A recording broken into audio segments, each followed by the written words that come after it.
Welcome to Black World TV, the new black media. Black by popular demand.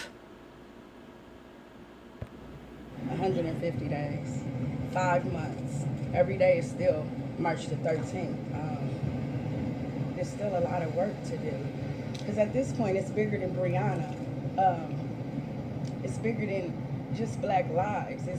You know, it's about bridging the gaps between us and the police. It's about bringing back the communities. It's about just being able to stand up for each other. And there definitely shouldn't be another Breonna Taylor anywhere.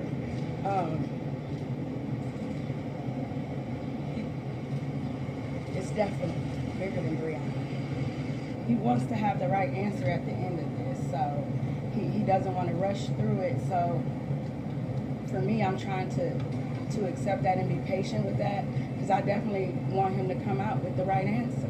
On March 13th, 186 days ago, a tragedy beset our community with the death of 26-year-old Breonna Taylor.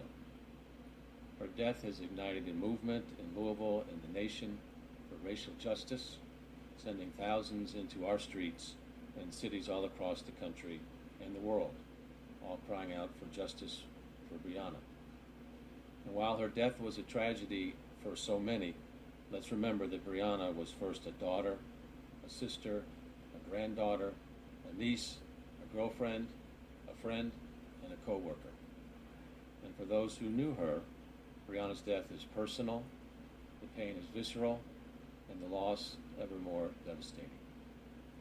Tamika Palmer, Breonna's mom, says Breonna was a quick student, a hard worker, and an old soul, but she was the glue of the family. Breonna was loved. I cannot begin to imagine Ms. Palmer's pain, and I'm deeply, deeply sorry for Breonna's death. While we await a decision from Attorney General Daniel Cameron on whether or not charges will be filed in this case, my administration is not waiting to move ahead with needed reforms to prevent a tragedy like this from ever happening again. That's why I'm here today with the family of Breonna Taylor to announce that Louisville Metro government has settled a civil lawsuit with her estate. As part of this settlement, Louisville Metro government agrees to make several important policy changes. First, to build stronger community connections between our police officers and the people they serve, we will, one, establish a housing credit program to incentivize officers to live in certain low-income census tracts within the city, and we will encourage officers to volunteer 2 paid hours every 2-week pay period during their regular work shift at an organization in the community that they serve. Next, as I've said before, we often ask our police officers to not only keep the peace, but to deal with challenges that society has failed to address, from mental health to homelessness to substance abuse and everything in between. And it is just the historic $12 million settlement, which, as I understand, is the largest amount ever paid out for a black woman in a wrongful death killed by a police in America.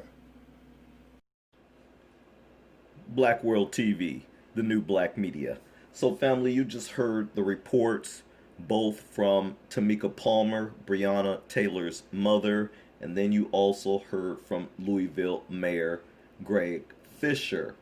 So if you haven't heard already, Louisville announces a $12 million lawsuit. Police reforms in the wake of the Breonna Taylor shooting.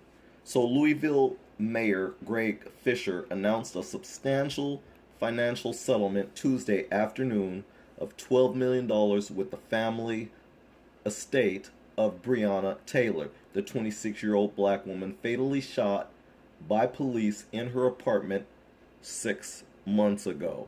Now, I want to pause for a minute and just state that as you heard that clown, Crump, the lawyer, the black lawyer, he sat there at the very end and had the nerve to tell us that the $12 million was the largest paid settlement to a black woman.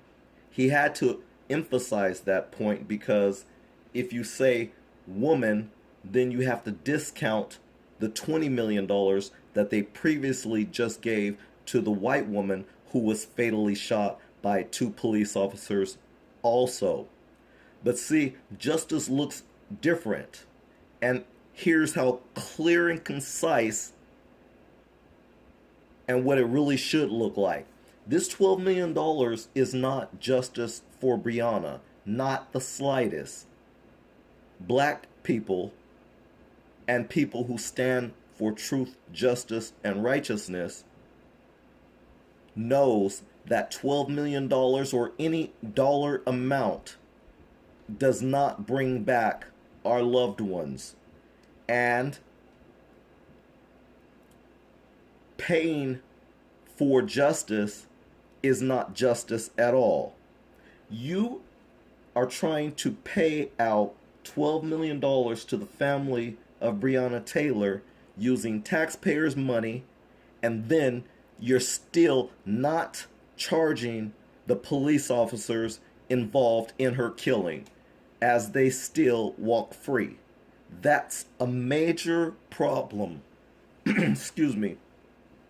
That's a major problem because you're insulting our intelligence. You're trying to make it appear as if paying us off allows you to get away with murder, and it does not. So I want to shove a mirror in Crump's face and let him know what a clown he is for even stating that, because we don't care whether $12 million is the largest dollar amount paid for the killing of a black woman.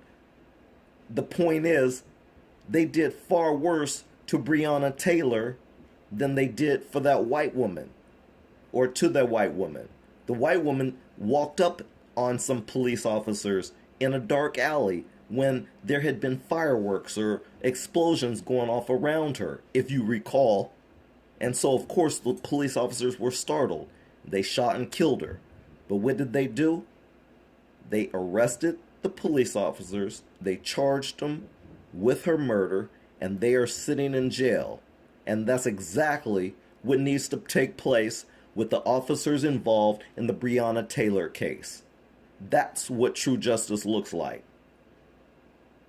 We're happy that you came to some senses to at least give the family some compensation. But again, it will not bring Breonna Taylor back.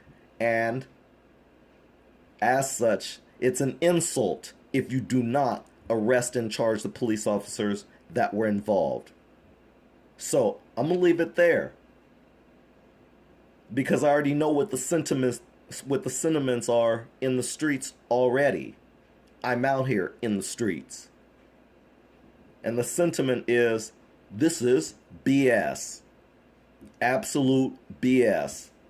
You heard it here at Black World TV, the new black media, black by popular demand. Please give this video a like and a share, and if you haven't already, subscribe. We'll see you in the next broadcast. I'm out.